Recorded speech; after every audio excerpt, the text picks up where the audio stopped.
এত নির্যাতিত কেন, এত রক্ত ঝরতেছে? আবাবিল শুধু আকাশে কেন ঘুরে বেড়াইতেছে? ওর পাঞ্জা এখনো তো আছে, ওর অস্তিত্ব তো এখনো আছে, ওই পাথরগুলো তো এখনো আছে যেগুলো হাতিয়ালার উপরে বর্ষিত হয়েছিল, যাদেরকে পাউডার বানায় দিছিলেন। ওই আবাবিল এখন আকাশে ঘুরে কেন? ওকে কি এই জন্য অস্তিত্ব যে ও আকাশে ঘুরে বেড়াবে? আমার বিবেক তো বলে আবাবিল এই জন্য অস্তিত্ব না। আবাবিলের অস্তিত্ব এই জন্য ছিল, যখন ইসলামের বিরুদ্ধে হাতি আসবে, আল্লাহ রসুলের বিরুদ্ধে হাতি আসবে, তা আবাবিল নিজের ইচ্ছায় পাঞ্জায় ওই পাথর উঠাবে আর ওই হাতিওয়ালাদের উপরে মারবে আর ওদেরকে পাউডার বানায় দুনিয়াকে দেখায় দিবে। আবাবিল তো মনে হয় এই জন্য ছিল। মশা তো এই জন্য ছিল না যে গাজীপুরের মানুষকে কাটতে থাকবে আর ডেঙ্গুর সিরিয়াল হাসপাতালে লাগতে থাকবে। আমার তো বিশ্বাস মশা এই জন্য তৈরি হয় না, মশা তো তৈরি হয়েছিল এই জন্য, নমরুদ যখনই দুনিয়াতে অস্তিত্ব নিবে আর খোদাই দাবি করে বাহির হবে যে আমি অল ইন অল, তখনই মশা তার কাজ দেখাবে। নমরুদি বাহিনীকে যেরকম মাটির সাথে নিঃশেষ করছে, মিশায়া দিছে, নমরুদকে 400 বছর জুতার বাড়ি খাইতে বাধ্য করছে। দুনিয়ার ইতিহাসে একটাই মশা পাওয়া যায় যার বয়স ছিল 400 বছর, যেটা নমরুদের নাকে ঢুকছিল, তাও ল্যাংরা। আমাদের দিত ভালো, ল্যাংরা না, হাসার বিষয় না, বাবার বিষয়। আমি বাবাইতে চাইতেছি আপনাদেরকে, বিশেষ করে যুবক সমাজকে পায়ে হাত দিয়া বাবাইতে চাইতেছি। আমি ফিলিস্তিনের বিরুদ্ধে যাইতেছি না। বসনিয়া আপনারা দেখেন নাই, বসনিয়া গণহত্যা বসনিয়া হয়েছে, বসনিয়া আপনারা চোখে দেখেন নাই। আমি ফিলিস্তিনের বিরুদ্ধে যেতেছি না, ফিলিস্তিন আপনারা দেখেন নাই, আমি চোখে দেখছি। আপনারা দেখেন নাই, মিডিয়ায় দেখছেন ফিলিস্তিন, চোখে দেখেন নাই ফিলিস্তিন। আজকে মুসলমান কেন নির্যাতিত? রব্বে কাবার কসম, মুসলমান আজ যদি মুসলমান 3টা কাজ না করলো, আজকে যদি এই মজলিস থেকে যদি আমরা 3টা জিনিসের আপনি আর আমরা প্রতিবাদ করতেছি, আমি প্রতিবাদের বিরুদ্ধে না, গাজাওয়ালারা প্রতিরোধ করতেছে, ঠিক না? সত্য তো? আরে বলেন না, হা না না। আর আমরা কি করতেছি? কি করতেছি? এই মজমায় কয়জন আছে যেদিন থেকে গাজায় হামলা শুরু হয়েছে যে আমি ডেলি 2 রাকাত নফল নামাজ সালাতুল হাজাত গাজা আলাদের জন্য পড়ছি, আর সেজদায় যায় আল্লাহর সামনে চোখের পানি জড়ায় বলছি, মালিক তুই জানিস আমি কোথায় আছি, তুই জানিস আমার ক্ষমতা কতটুকু আছে, আমি ওদের সঙ্গ কতটুকু দিতে পারবো। মালিক আমি তো যাইতেও পারবো না, সঙ্গ দিতে পারবো না, আমার হাত পাও বাঁধা, শুধু মুখটা খোলা, আমি প্রতিবাদ করতে পারি, কিন্তু মালিক আমি প্রতিবাদের সাথে সাথে 2 রাকাত সালাতুল হাজত পড়া তোর দুয়ারে আর্তনাদ করতেছি, মালিক তুই একটু মেহেরবানি করে নাই মাস। কয়জন হাত উঠাইতে পারবেন? প্রতিবাদী স্লোগান দিতে তো অনেক অভ্যস্ত, ঠিক না? বলেন কয়জন হাত উঠাইতে পারবেন? হুজুররা সহ বলেন। রাগ হয়ে গেলেন? হ্যাঁ, পায়ে হাত রাখি রাগ হইলে। রাগ হয়ে গেলেন? উচিত ছিল আমাদের ওই দিন থেকে, রাত্রটা যখন হয় তখন গাজাওয়ালাদের ঘুম হারাম হয়ে যায়, হারাম। একই তো শরীর ছিল, আল্লাহ রসুল তো বলছে এক শরীরের মতো মুসলমান। শরীরের যেই কোনো অঙ্গে ব্যথা হইলে সারাটা শরীর কাতরাইতে থাকে। গাজায় মানুষ রাত্রে ঘুমায় না, আপনি বাংলাদেশে ঘুমান তো ঘুমান কি কইরা? আজ 15 রাত্রেই যদি বাংলাদেশের 12 কোটি মুসলমান আল্লাহর কাছে সেজদায় পড়া কাঁদতে থাকতো, হতে পারতো কারো সেজদা আরো সে যায় হিট করতো, হিট, কারো সেজদা আরো সে যায় হিট করতো, আরো সেই বলতো আমার এখানে হিট করে কে? তো আল্লাহ বলতো গাজার জন্য করতেছে। হতে পারতো আরো সে বলতো মালিক তাইলে তাকান না। একজনও তো হাত উঠাইতে পারলেন না। আরেকটা বলবো না, তাই সেটাও পারবেন না। উচিত ছিল আমাদের ডেলি 2 রাকাত নফল পড়া, সালাতুল হাজত পড়া। শুধু প্রতিবাদী আমরা বিশ্বাসী, ঠিক না? বাস্তব বললেই আমরা ভালো না, ঠিক না? অনেকে আমাদের বিরুদ্ধে লেখে, ওনারা ভালো না। দিলে আসলো এই জন্য বলতেছি। কি উচিত ছিল না ছিল না? বলেন কি বলে? ওয়াস্তাঈনু বিসসবরি ওয়াসসালাহ, কোরআনের হুকুম না হুকুম না? হ্যাঁ, উচিত ছিল। কে কে আজকের থেকে পড়বেন? হাত উঠান। হ্যাঁ, ওয়াদা পাক্কা? আল্লাহ কবুল করুক নামা। উচিত ছিল আমাদের ডেলি 1 টাকা গাজার জন্য সদকা করা। আর সদকা তো তারুদ্দুল বালা। মালিককে নামায় নিয়ে আসেন না, আপনি কতক্ষণ লড়বেন? খুলিকাল ইনসানু যায়ীফা ওয়া হুয়াল কাবিয়ুল আজিজ। শক্তিশালীকে নামায় নিয়ে আসেন না। 1 টাকা কয়জন সদকা করছি?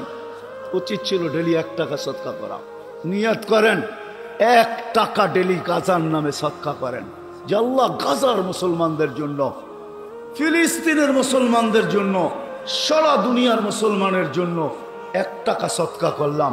রব্বে কাবার কসম, হতে পারে আপনার সদকা এতটুকু পাওয়ারফুল হবে যে এইখান থেকে উঠবে আর ইসরায়েলে যে অ্যাটম বোম হয়ে পড়বে। বিশ্বাস হয় না? না, মনে হয় না। কেন? ইতিহাস পড়ি না তো কোত্থেকে হবে? ইতিহাস যদি পড়তাম তাহলে বুঝতে পারতাম যে হ্যাঁ, কারো না কারো সদকা এরকম পাওয়ারফুল হইতে পারে যে এইখান থেকে উঠবে, 1 টাকা উঠবে আর গাজায় যে অ্যাটম বোম হয়ে পড়বে। সারা দুনিয়া তাক লেগে যাবে, এটা কোত্থেকে আসলো? একটা জিনিস আমাদের ভাবার সময় চলে আসছে, যদি আর ভাবতে না পারলাম তাহলে হইতে পারে পানি মাথার উপর দিয়ে গড়ায়া যাবে। ওই হাদিস সত্য হবে। ওই হাদিস সত্য হওয়ার দিকে চাইতেছে কিনা জানি না, কিন্তু ওই হাদিস সত্য হবে। আল্লাহর রসুল বলছিলেন যে এক সময় আসবে সারা দুনিয়ার সমস্ত বেদিনী শক্তি মুসলমানকে দুনিয়ার থেকে নিঃশেষ করার জন্য, সুস্বাদু খানার জন্য যেরকম মানুষ দস্তরখানে ভাঙ্গা পড়ে, এরকম সারা দুনিয়ার মানুষ ভাঙ্গা পড়বে। তো সাহাবা জিজ্ঞাসা করছে, ইয়া রাসূল আল্লাহ, ওই দিন কি আমাদের সংখ্যা কম হবে? তো বলছে, না, তোমরা সংখ্যা অনেক হবে। আজকে 200 কোটি মুসলমান, কিন্তু আজকে যতটুকু মুসলমান নির্যাতিত, আজকে যতটুকু মুসলমান নিষ্পেষিত, আজকে মুসলমান যতটুকু ঘৃণিত, আজকে মুসলমান যতটুকু ধিক্কিত, আজকে মুসলমান যতটুকু অবহেলিত, আজকে মুসলমান যতটুকু লাঞ্ছিত, 50-60 বছর আগে 200 কোটি ছিল না। মনে হয় বর্তমানের তুলনায় মুসলমান 100 গুণ কম লাঞ্ছিত ছিল, বঞ্চিত ছিল, দীক্ষিত ছিল, ঘৃণিত ছিল, কম ছিল। কিন্তু আজকে যতটুকু এতটুকু ছিল না। আমি কি বুঝাইতে পারতেছি? খোদার ওয়াস্তে আওয়াজ করেন না। যে যেই অবস্থায় আছে দাঁড়ায় থাকেন, অসুবিধা কি? কেন আওয়াজ করতেছেন আপনারা? দিনই কথা। কিন্তু এত বড় মজমা আসছে, যদি কিছু না নিয়ে যাইতে পারে দিলের খোরাক, তাহলে এই মজমা তো হবে একটা, মনে করেন, প্রদর্শনী। যেমন আমাদের জীবনটা, মুসলমানের জীবনটাই এখন প্রদর্শনী হয়ে গেছে। বাস্তবতা বলতে কিছু নাই। আমি নিয়ে যাইতেছি আপনাদেরকে ওই দিকেই, অল্প সময়ের ভিতরে নিয়ে যাব। পায়ে হাত রাখি, আওয়াজ করেন না, বিলকুল চুপ হয়ে যান। কেউ দাঁড়ায় আছে, দাঁড়ায় থাকুক। সে যদি দাঁড়ায় শুনতে পারে, আপনার সমস্যা কি? আপনি দেখতে কষ্ট হয়, এটাই তো বলবেন। আজকে একটু মাইনা নেন যে দেখলাম না, এতটুকু কি মানা যায় না? এই জন্য আওয়াজ করতে হবে। আওয়াজ বন্ধ হয়ে গেলেই লাউড স্পিকারের আওয়াজ সবার কাছে পৌঁছবে। এতগুলা লোক যদি আওয়াজ করে, তো লাউড স্পিকার কি করবে বলেন? আপনারা চিল্লানি শুরু করেন, দেখেন লাউড স্পিকার হাওয়া, ওর চিৎকার কোনো কাজে দিবে না। তো যেটা বুঝাইতেছিলাম, যে আজকে যতটুকু মুসলমান নির্যাতিত, নিষ্পেষিত, দীক্ষিত, ঘৃণিত, অবহেলিত। রব্বে কাবার কসম, হাত্তাকে যেই আল্লাহ আমাদেরকে মুসলমানের ঘরে সৎ ইচ্ছায় অস্তিত্ব দিলেন, আজকে ওই মুসলমান পর্যন্ত ভাবে যে আমি মুসলমানের ঘরে জন্ম নিলাম কেন? কি ভাবে না? অস্বীকার করতে পারবেন? ও নিজে পর্যন্ত বলে আমি কেন মুসলমানের ঘরে জন্ম নিলাম, আমাকে কেন মুসলমানের ঘরে জন্ম দিল? যে আল্লাহ সদিচ্ছায় মুসলমানের ঘরে অস্তিত্ব দিচ্ছেন। সত্য এটাই, আপনি আজকে ভাবতে পারেন যে ইসলামের মূল্যবোধ আপনার কাছেও নাই, যাকে আল্লাহ মুসলমানের ঘরে সৎ ইচ্ছায় অস্তিত্ব দিলেন। মাইয়ুরিদিল্লাহু আইয়াহদিয়াহু ইয়াশরাহ সাদরাহু লিল ইসলাম। যে আল্লাহ ইসলামের জন্য আপনাকে নির্বাচিত করলো, ইলেকশনে না সিলেকশনে, আল্লাহর কুদরতি হাত দিয়া নির্বাচিত করলো। ওই মুসলমানের যুবক ভাবে যুবক, যুবতী ভাবে নারী ভাবে পুরুষ ভাবে, শিক্ষিত ভাবে অশিক্ষিত ভাবে যে আমাকে আল্লাহ মুসলমানের ঘরে অস্তিত্ব দিল কেন? যদি এটা না ভাবত তাইলে সৃষ্টির সেরা ধর্ম ইন্নাদ-দীন ইনদাল্লাহিল ইসলাম, ইসলাম একমাত্র মনোনীত ধর্ম, তাইলে ও বিজাতির এশকে পড়ল তো পড়ল কেন? বিজাতির মতো পোশাক কেন, চাল কেন, চলন কেন, উঠা কেন, বসা কেন, শোয়া কেন, ঘুমানো কেন, খাওয়া কেন, গোসল কেন, কাপড় কেন, চোপড় কেন, বিয়া কেন, শাদী কেন? প্রত্যেকটা জিনিস বিদাতির স্টাইলে আমরা অভ্যস্ত। নাইলে 14 তারিখ কি মুসলমানের কালচার? মুসলমানের কালচার তো হইল 365 দিন তুমি যাকে ভালোবাসো তাকে 365 দিন তুমি ফুল দিবে। বিজাতির তরিকা হইল 364 দিন জুতা মারবা, একদিন শুধু একটা ফুল নিয়ে দিয়া বলবা ইউ আর মাই হানি, তুমি আমার মধু। এটা তো বিজাতির তরিকা ছিল না। বিজাতির তরিকা তো হলো বৎসরে একদিন। কয়দিন? আর মুসলমানের তরিকা 365 দিন। মানুষকে ভালোবাসবে 365 দিন। বিজাতির মুসলমানের উচিত তো ছিল যে 31st নাইট যেদিন আসবে ওই দিন সারা দুনিয়ার মুসলমান মসজিদে আল্লাহর কাছে সেজদায় পড়া দোয়া করতে থাকবে, আল্লাহ সামনের যেই বৎসরটা আসতেছে 12টা 1 মিনিটে আল্লাহ ওইটা যেন মঙ্গল নিয়ে আসে, অমঙ্গল না নিয়ে আসে। এই দোয়ার ভিতরে 31st নাইটকে স্বাগত জানাবে।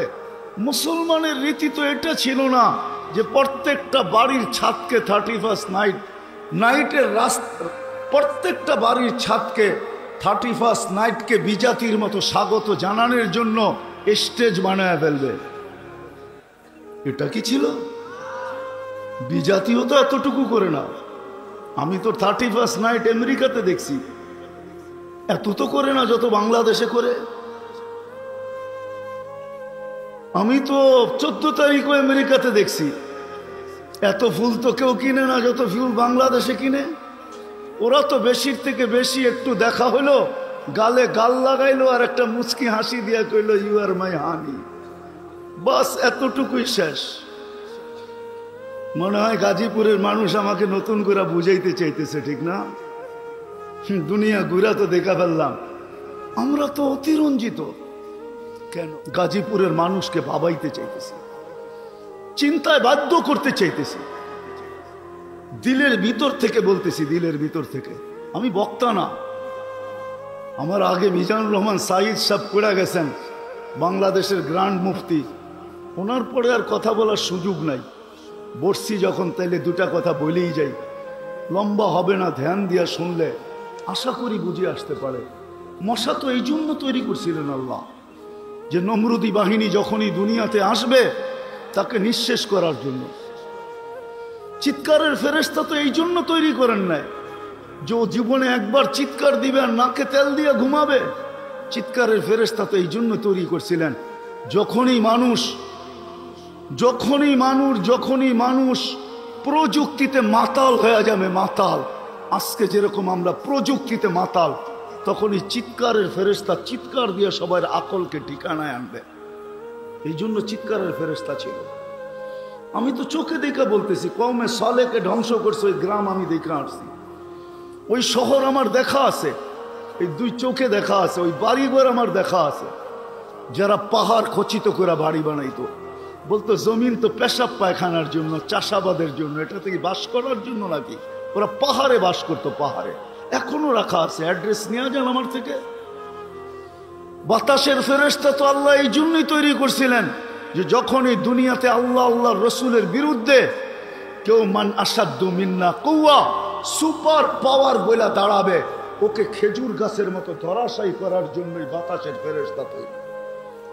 120 ফিট লম্বা ছিল কমে আদ, মাথার ডাচা খুলি আমার এই দুই চোখে দেখা আছে, এই দুই চোখে এখনো রাখা আছে। যান আপনারা দেখা আসেন, আমার কাছে কিতাবি এলেম নাই, চোখে দেখা এলেম আছে। আমি দেখা আসছি, আপনারও দেখা আসেন। 6 ফিটের মানুষ একটা এইদিকে দাঁড়াবে, একটা এইদিকে দাঁড়াবে, দুইজনকে পরিপূর্ণ দেখবে না, ওই মাথার খুলির উপর দিয়া। এত বড় মাথার খুলি বাতাসের ফেরেশতা তো এই জন্য বানাইছিলেন। পানি তো এই জন্য বানায় না যে প্রতি বছর আসবে আর বাংলাদেশকে ডুবায় হয়ে চলে যাবে। পানি তো বানাইছিলেন আল্লাহ, যারা এগ্রিকালচারের নিশায় মাতাল হয়ে যাবে, আল্লাহ রসুল থেকে দূরে সরে যাবে, পানি ওদেরকে জমিনের সাথে মিশায়া দিবে। এই জন্যই তো পানি বানাইছিলেন। নাইলে 600 কিলোমিটারের ড্যাম কওমে সাবার, যে এগ্রিকালচারের প্রশংসা আল্লাহ নিজে করেন, জান্নাতানি আন ইয়ামিন ওয়া জান্নাতানি আন শিমাল, বালদাতুন তাইয়্যিবাতুন রব্বুন গফুর। আমি 4 বার গেছি ওইখানে, 4 বার। পানি তো ওদের জন্য তৈরি করছেন। আজকে কারণ কি? কারণ বলেই আমি শেষ করতেছি। কারণ কি আজকে? কেন মুসলমান এত লাঞ্ছিত, মুসলমান এত দীক্ষিত? বলার আগে আরেকটাও বলি, কোন সাজে আমরা সাজি নাই? বিজাতির কোন সাজটা বাকি আছে যেই সাজে আজকে মুসলমান সাজে নাই? কোন সাজ বাকি আছে? কয়েকজন হুজুরের কথা, হুজুর কয়জন পার্সেন্টেজে বাংলাদেশে? কয়জন? হুজুরের কথা বাদ দেন, তাবলীগালা দিনদার কয়জন? 1% না বাংলাদেশে। হুজুর কয়জন দুনিয়াতে? বাকি 99%ই তো আমরা ওদের সাজে সেজে গেলাম। ওদের মতো বিয়া, ওদের মতো শাদি, ওদের মতো খাওয়া, ওদের মতো 3 কোয়ার্টার, ওদের মতো হাফ কোয়ার্টার, ওদের মতো টি শার্ট, ওদের মতো জিন্সের প্যান্ট, ওদের মতো টাই, ওদের মতো চেহারা। সকাল হইতে দেরি, শেভ করতে দেরি করি না। সব রঙিন তো ওদের রঙে রঙলাম, কিন্তু তারপরও তো ওরা আমাদেরকে বুকে নেয় না, পিঠেই রাখে। আর কবে নিবে আপনাকে বুকে? মুসলমানও আমি নিয়ে যাইতেছি জায়গায়, রব্বে কাবার কসম, যাকে আল্লাহ মুসলমানের ঘরে সদ ইচ্ছায় অস্তিত্ব দিছেন, সর্বশ্রেষ্ঠ নবীর উম্মত হিসাবে যাকে আল্লাহ নির্বাচিত করছেন, রব্বে কাবার কসম, যতই আমরা ওদের রঙে রঙ্গি না কেন, আমি দুনিয়া ঘুরা বলতেছি, ঘুরা। এই পোশাকেই তো দুনিয়া ঘুরি। একটা তো এটা তো হয় নাই। রব আলহামদুলিল্লাহ, সুম্মা আলহামদুলিল্লাহ, 99টা হয়ে গেছে। দোয়া করেন যেন সেঞ্চুরিও পুরা হয়। আমি তো ঘুরা বলতেছি, তোমরা আমাদেরকে মিডিয়া দিয়ে কি বুঝাবে? গুগল দিয়ে তোমরা আমাকে কি বুঝাবে? আমি তো চষতে চষতে চোখের পাওয়ার নষ্ট করে ফেলছি, পায়ের জুতা ক্ষয় করে ফেলছি। এই জন্য ভিতর থেকে বলতেছি, যতই আমরা রঙিন হই না কেন, রব্বে কাবার কসম, আল্লাহ বলে লা ইয়ানজুরু ইলা সুয়ারিকুম ওয়ালা ইলা আজসামিকুম। সারা দুনিয়ার বিজাতীয় বলে লা ইয়ানজুরু ইলা সুয়ারিকুম, আমরা তোমাদের রূপরেখার দিকে দেখি না, আমরা দেখি তোমাদের, এটাকে কি বলে, আমরা দেখি তোমাদের, আরে সফটওয়্যার দেখি আমরা, সফটওয়্যার। আমরা তোমাদের সফটওয়্যারে যা দেখি কে কে ধর্মের জায়গায় ইসলাম লেখা আসছো আমরা এটা দেখি। আমরা তোমাদের এই রূপরেখা দেখি না যে তুমি আমার মতো শেখ করলে কিনা। কোন দেশের মানুষ কেস করছে 2020-এ করোনার বিরুদ্ধে? কে কেস করছে? হ্যাঁ করছে মনে হয়, হইতে পারে, মাঝে মাঝে মিডিয়ায় দেখি। আকল ছাড়া মানুষ, ঠিক না? নাম বললাম না, মাঝে মাঝে দেখি গরমের বিরুদ্ধে কেস করে।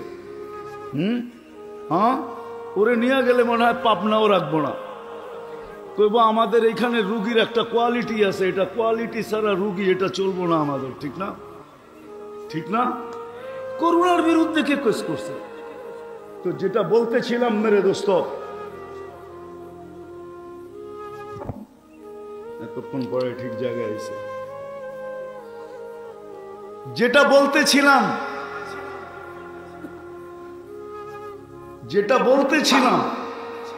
বলতেছিলাম যে যাকে আল্লাহ মুসলমানের ঘরে সদ ইচ্ছায় অস্তিত্ব দিছে আর মুহাম্মদুর রাসূলুল্লাহর উম্মত বানাইছে। রব্বে কাবার কসম, কোরআন আমাকে বলে, আজকে হয়তো আমিও ভাবি মুসলমানের ঘরে জন্ম নিয়ে কি লাভ হইল, কিন্তু একদিন আসবে অবশ্যই যেদিন সারা দুনিয়ার কাফের জাহান্নামে যাওয়া মুসলমানদেরকে টিটকারি করবে, ব্যঙ্গ করবে যে ইসলাম তোমাদেরকে কি কাজে দিল। ওই দিন আল্লাহর রহমত যখন জোশে উঠবে আর আল্লাহ জিবরিল আলাইহিস সালামকে বলবে আখরিজ, যে সারা জীবন ধর্মের জায়গায় মুসলমান লিখতে লিখতে কবরে চলে আসছে, জীবনে কিছু থাকার না থাক ওকেও বাহির কর। যখন বাহির করবে তো সারা দুনিয়ার কাফের চিৎকার দিবে লাউ কুন্না মুসলিমিন, হায় আমরা যদি নামদারি মুসলমান হইতাম। ওই দিন বুঝে আসবে ইসলামের মজা। চিরদিনের জন্য দোজখ থেকে বাহির হবে, চিরদিনের জন্য জান্নাতে যেয়ে ঢুকবে। আজকে যদিও নাকি আমরা ভাবি উম্মতে মুহাম্মদী হয়ে লাভ হইল কি, কিন্তু না, আজকে হয়তো বুঝে আসতেছেন। যদিও আল্লাহ বুঝানোর মতো নিদর্শন দিছেন যে দুনিয়া উম্মতে মুহাম্মদী সবার মাথায় তাজ পরায়া দিছি একটা, সেটা হলো ওয়ালাকাদ কাররামনা বনি আদম, মানুষ সৃষ্টির ভিতরে সেরা। উম্মতে মুহাম্মদী তোর মাথায় তাজ পরাইছি দুইটা। কুনতুম খায়রা উম্মাহ, এটা দ্বিতীয় তাজ। প্রথম তাজ তো হলো ওয়ালাকাদ কাররামনা বনি আদম, মানুষ সৃষ্টির সেরা। দ্বিতীয় তাজ হলো দ্বিতীয় তাজ হলো কুনতুম খায়রা উম্মাহ, এটা হলো দ্বিতীয় তাজ আমাদের মাথায় পড়ানো। যদিও উম্মত হওয়ার কারণে দুইবার আল্লাহর কুদরতি হাত লাগছে আমাদের গায়ে, একবার জন্মলগ্নে, একবার বাছাই করবে হুয়াজতাবাকুম, আল্লাহ আমাদেরকে বাছাই। যুবক জানো না তুমি, তোমাকে উম্মতে মুহাম্মদীর অন্তর্ভুক্ত করার জন্য আমি তো আমারটা দিয়ে বুঝাইতে চাই। আমার মনে হয় লক্ষ কোটি মানুষকে আল্লাহ কুদরতি হাত দিয়া বাছাই করার পরে আমি যখন কুদরতি হাতে উঠছি তো আল্লাহ আমাকে উম্মতে মুহাম্মদীর অন্তর্ভুক্ত করে রেখেছে। যখন কুদরতি হাতে আমি উঠছি, না হইলে কোটি মানুষকে আল্লাহ কুদরতি চোখ দিয়া দেখছেন, পছন্দ হয় নাই। আমার উপরে যখন কুদরতের চোখ পড়ছে তো আল্লাহ কুদরতি হাত দিয়া মুহাম্মদ রাসূলুল্লাহ আজকে বুঝে আসতেছে না, কিয়ামতের মাঝে বুঝে আসবে। আজকে মুসলমান নির্যাতিত হওয়ার জন্য, নিষ্পেষিত হওয়ার জন্য সবচেয়ে বড় কারণ তিনটা, আর কিচ্ছু না। মুসলমান এখনো তওবা করে ফিরে নাই, যদিও বারবার সিগন্যাল দিতেছেন লিউযিকাহুম বাদাল্লাযী আমিলু লাআল্লাহুম ইয়ারজিউন, যদিও কোরআন চিৎকার দিতেছে মুসলমান তওবা কর, ফিরায়, কিন্তু মুসলমান এখনো ফিরতে চাইতেছে না। আমি আজকের এই মজমাকে বলবো, পায়ে হাত রাখা চলেন এই মজমা আজকে আমরা মনের থেকে আল্লাহর কাছে তওবা করি যে আল্লাহ আর আমাদের দিলে বিজাতির ভালোবাসাকে আমরা স্থান দিব না, বিজাতির ইশক মোহাব্বত ভালোবাসা আমরা আমাদের দিলের ভিতরে স্থান দিব না, বাহির করে দিলাম। আল্লাহ তওবা করতেছি, এতদিন আমরা আসক্ত ছিলাম, এতদিন আমরা আসক্ত ছিলাম, ওটার থেকে তওবা করলাম। রাজি তওবা করতে? হ্যাঁ, আল্লাহ কিন্তু প্রথম আকাশে এখন তাকায় আছে, শুধু তাকায় নাই, ডাকতেছে, হাল মিন মুস্তাগফির ফাগফির আল্লাহ, কে আসিস? হায় হায়, জানি না বুঝবেন কি বুঝবেন না। সারাদিন হাত প্রসারিত করে বসা থাকে যে কেউ আসুক আর তওবা করো। রাত্রের 3 ভাগের 1 ভাগ পর্যন্ত হাত প্রসারিত করে বসা থাকে যে কেউ আসুক আর তওবা করো। 3 ভাগের 1 ভাগ যাইতে দেরি, আল্লাহ নাইমা আসতে দেরি করেন না। আমাদের দিকে তাকায় না, বন্ধুর দিকে তাকায়, বন্ধুর দিকে।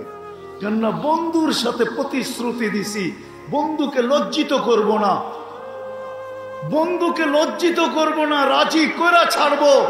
উম্মতকে যদি মাপ না করলাম, উম্মতকে যদি মাপ না করলাম, উম্মত যদি মাপ না পাইলো, তাইলে বন্ধু লজ্জিত হয়ে যাবে। এই জন্য 3 ভাগের 1 ভাগ পর্যন্ত হাত প্রসারিত রাখেন, তারপরে আর প্রসারিত করেন না। প্রথম আকাশে নাইমা ডাকতে শুরু করেন, হাল মিন মুস্তাগফির। এখন কিন্তু ডাকতেছেন, রাজি তওবা করতে? হাত উঠায়া বলেন তাইলে যে বিজাতির ইশক আর মোহাব্বত থেকে তওবা করলাম। সত্য পাক্কা দিলের ঠিকানা, মানে মুখের ঠিকা না? মান তাইলে দিলের ঠিকা হলে আমি বলতে পারি কসম খায়া গুনাহ মাফ। আর যদি মুখের ঠিকা হয় তাহলে আব্দুল কাদের জিলানির কথা সত্য, লিসানুকা মুমিন, তোর মুখটা মুসলমান, কলবুকা মুনাফিক, তোর দিলটা মুনাফিক। দ্বিতীয় যেটা মুসলমান, দ্বিতীয় ইশকের থেকে বাহির হতে হবে। এইখানে শুধু আল্লাহ আল্লাহ রসুলের ইশক, ভালোবাসা জায়গা দিতে হবে। পারবেন? যুবক, তোর পায়ে দড়ি কেন দিবি না? তোর জন্য চোখের পানি শুকায় নাই। মুহাম্মদুর রাসূলুল্লাহ কোনোদিন চোখের পানি শুকায় নাই, কিতাবে এটাই পাওয়া যায়। যতদিন বেঁচে ছিলেন চোখের পানি শুকাইত না। জিবরিল মিকাইল জিজ্ঞাসা করছেন, মা জালা আরাকা তাবকি, যখনই দেখি কাঁদেন কেন? বসে জান্নাত জাহান্নাম দেখা আসার পরে উম্মতের জন্য চোখের পানি শুকায়, তোমার আমার জন্য চোখের পানি শুকায় না। ওই দোজাহানের বাদশাহ, ওই মুহাম্মদুর রাসূলুল্লাহ। হ্যাঁ, আমরা তো নবীও চিনলাম না, নিজেকেও চিনলাম না, না নিজের দাম জানলাম, না নিজের কাম জানলাম। আমরা তো মোহাম্মদ চিনি না, শুধু নামটাই জানি, ব্যক্তিত্ব তো জানি না। কত বড় ব্যক্তিত্ব মুহাম্মদুর রাসূলুল্লাহ। চলেন আর একটু আগায় দেখি দিলে লাগে কিনা, কারো দিলে ব্যাখাপাত হয় কিনা, ব্যথা লাগে কিনা, দিলে গাথে কিনা। মৃত্যু লগ্নে যখন দুনিয়ার থেকে বিদায় নিতেছেন, মালাকুল মউত হাত রাখবে, ওই মুহূর্ত চোখে পানি। জিবরিল জিজ্ঞাসা করতেছে, আতাব কি, এখনো কাঁদেন? বলছে, জিবরিল কেন কাঁদবো না, এক প্রশ্নের জবাব তো এখনো বাকি। অথচ 9টা ফ্যামিলি, যার 9 স্ত্রী ছিলেন, কারো ঘরে খাবার ছিল না, তেল জ্বালা, বাতি জ্বালানোর মতো তেলও ছিল না। যদি থাকতো তাহলে আম্মা জান কোনোদিন এই কথা বলতেন না, আয়েশা রাদিয়াল্লাহু তাআলা আনহা কোনোদিন এই কথা বলতেন না, আম্মা এই কথা কোনোদিন বলতেন না যে খিদার তাড়না এতটুকু ছিল যে তেল জ্বালান, বাতি জ্বালানের তেল থাকলে পান করে নিতাম, পান। আপনি বলবেন ওইখানে কি কেরোসিন দিয়া বাতি জ্বালাইতো? না, ওই যুগে কেরোসিনের আবিষ্কার হয় নাই। ওই যুগে জাইতুনের তেল দিয়ে বাতি জ্বালানো হতো, বা যেটা ছিল ওটা দিয়ে জ্বালানো হতো, ওটা সর্বকাজে ব্যবহার হতো। 9 ঘর এমন ক্ষুধার্ত, নিজে ক্ষুধার্ত, কয়েক বেলা পর্যন্ত খাওয়া মিলে নাই। হাসান হোসাইন ক্ষুধার্ত। কেমন, কোন হাসান হোসাইন? যার জন্য চোখের পানি নাই, যেটা জানতেন বইলা দিয়া গেছেন, আমার এক নাতিকে, হোসাইনকে, হাসানকে আমার উম্মত 20 দিয়া কতল করবে, 20 দিয়া বইলা গেছেন। হোসাইনকে আমার উম্মত কারবালায় সবা করবে, সবা। তারপরে এদের জন্য কাঁদেন নাই, না ফাতেমা না আলীর জন্য, জিজ্ঞাসা করছে কেন কাঁদেন? কয়েক প্রশ্নের জবাব বাকি। ফামান লিবাদি উম্মতি, আমার পরে আমার উম্মতকে কে দেখা রাখবে? জানি না আপনাদের ভিতরে দিল আছে কিনা, দিল ফাটা যাবার কথা। আমার পরে উম্মতকে কে দেখা রাখবে? কে পাহারা দিবে? কে চৌকিদারি করবে? কে বুকে লাগায় রাখবে? কে আমার উম্মতকে সান্ত্বনা দিবে? আল্লাহ জবাব দিছে, লা আতরুকু উম্মাতাকা ওয়াহদা, আপনার উম্মতকে আমি দেখা রাখবো, আমি। আপনি আসেন। তখনই বলছে মালাকুল মউত ইদান ইলা রফিকিল আলা, তাইলে আল্লাহর সান্নিধ্যে যেতে পারি, কাজ শুরু করো। হায় হায় হায়, যে কবর থেকে ওইটা প্রথম জিজ্ঞাসা করবে, জিবরিল আইনা উম্মতি, আউয়ালু মান ইয়ানশাকুল আরদ ফাহুয়া মুহাম্মাদুর রাসূলুল্লাহ, সর্বপ্রথম জমিন ফায়রা যে উঠবে উনি হলেন মুহাম্মাদুর রাসূলুল্লাহ। উঠেই বলবে আমার উম্মত কোথায়? জিবরিল বলবে এখন পর্যন্ত কেউ ওঠে না। হায় হায় হায়, চলেন আর একটু আগে দেখি আপনাদের দিলে ব্যথা লাগে কিনা। আমার দেশে আমার জাতি ইউনিয়ন পরিষদের চেয়ার পাওয়ার জন্য আজ পর্যন্ত বাংলাদেশে কত মানুষের জান গেছে। মরতেও দ্বিধা করে না, মারতেও দ্বিধা করে না, শুধু ইউনিয়ন পরিষদের একটা চেয়ার পাওয়ার জন্য। এটা কি বিরাট বড় একটা চেয়ার? অথচ কিয়ামতের দিন আপনার আর আমার নবী মাকামে মাহমুদ পাবে, মাকামে মাহমুদ। জানেন যে চেয়ারটা আল্লাহ কুদরত দিয়া বানাইছেন একটাই, আর দ্বিতীয় না, যেটা আল্লাহর কুরসির পাশে লাগানো হবে, কুরসির পাশে ডান দিবে। আমাদের নবীজি যাবে, আল্লাহ হুকুম দিবেন বসেন, ফাতাহাজ্জাত বিহি নাফিলাতাল লাক আসা আইয়াব আসাকা রাব্বুকা মাকামান মাহমুদা। এটাই তো এই চেয়ার। বসেন না, হাত রাইকা দাঁড়ায় থাকবে, বসবে না। আল্লাহ জিজ্ঞাসা করবে, বন্ধু কেন বসেন না? বসে উম্মতকে প্রতিশ্রুতি দিয়ে আসছি, মাওয়াইদুকুমুল হাউজ, বলে আসছি চিৎকার দিয়া, হাউজে কাউসারে সাক্ষাৎ হবে। আমি যদি বসা যাই তো পিপাসিত উম্মতকে কে পানি পান করাবে? আমি বসবো না, আমি তো হাউজে কাউসারে ছুটা যাব। আমি অঙ্গীকার অনুযায়ী উম্মতকে নিজের হাতে পানি পান করাবো, নিজের হাতে। বসবে না, বলবে তারপরে, বলছে তারপরও বসবো না। কেন? মিজানের কাছে ছুটা যাব। কেন যাবেন? আপনি প্রতিশ্রুতি দিছেন, বাস্তবায়ন করব তো করব কোথায়? দেখবো উম্মতের পাল্লা সামনে ঝোঁকে কি ঝোঁকে না। যদি না ঝোঁকে তো আপনি বলছেন সালতু তা, চাইলে নাকি দিবেন, ওইখানেই চাওয়ার হাত উঠায় দিব। আপনি বলছেন সাফি তু সাফা, সুপারিশ করলে মঞ্জুর করবেন, ওইখানে দাঁড়াই সুপারিশি লেটার লিখতে শুরু করব। আপনি বলছেন সাউফা ইউতিকা রাব্বুকা ফাতারদা, আমাকে রাজি করে ছাড়বেন, তো ওইখানে দাঁড়াই চিৎকার দিব, উম্মতের পাল্লা সামনে ঝুঁকে না, আমি রাজি হব না, না না না। আপনি বলছেন আমাকে লজ্জিত করবেন না, পাল্লার সামনে না ঢুকলে চিৎকার দিব, আমি কিন্তু লজ্জা পাব। আপনার অঙ্গীকার পুরা হবে না। বলছে তারপরে বসেন, বলছে তারপরও বসবো না। কি করবেন? মিজানের কাছে, পুলসেরাতের কাছে চলে যাব, দেখবো উম্মত পার হইতে পারে কি পারে না। যদি পার না হইতে পারে, জীবনে যদি একবারও দুরুদ পড়া থাকে, তো চেষ্টা করব দুরুদের গাঠি মাথায় দিয়া পার করায় দিতে। বলছে তারপরেও বসেন, বলছে বসবো না, আমি তো 3 জায়গায় ছুটতে থাকবো, দৌড়াইতে থাকবো। নইলে ইবনে আব্বাস জিজ্ঞাসা করছেন কিয়ামতের দিন কোথায় পাবো? বলে 3 জায়গার এক জায়গায় অবশ্যই পাবে, হয়তো হাউজে, না হয় মিজানে, না হয় পুলসেরাতে। আমি 3 জায়গায় ছুটতে থাকবো আর মুখ দিয়ে চিৎকার দিতে থাকবো, উম্মতি উম্মতি উম্মতি উম্মতি।